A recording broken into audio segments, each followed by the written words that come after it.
A dangerous night in Spokane. Take a look at what video of what firefighters faced with downed power lines and whipping winds.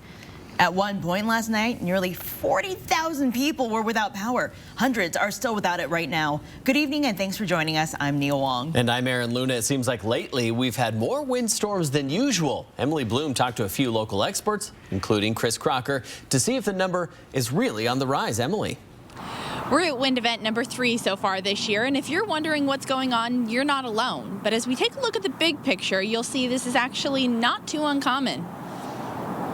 Well, I feel that way too, because I live right in the epicenter of where these wind events have had their most extreme impacts, and been out of power again today. We've all noticed that it seems more active. If last night was any indication, wind seems to be one of Spokane's most hated weather events.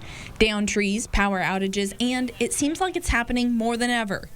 The historical data, though, actually tells a different story. Our average wind speed has actually gone down a little bit. We had more peak wind events in the 80s, that is events with winds over 50 miles per hour. We have had this sort of cluster of catastrophic events here lately. You probably remember the big event back in 2015 and in January of this year. Each seemed unusual, and then last night too. This event really cannot be connected with that at all. The winds were coming from a different direction. The peak wind gusts in Spokane County were only 50 miles per hour. But the impacts from these storms are perhaps more impactful and memorable. Qualitatively, it seems like a lot, and it's been more intense, so it kind of sticks out in people's minds. Plus, a lot of the ponderosa pines that are causing those impacts are already extremely stressed from the last 2 big events. They are just much more susceptible to blow over, and with that change in wind direction, that makes it even more so. Further, any kind of development is going to impact surface winds, and we've seen a lot of that recently.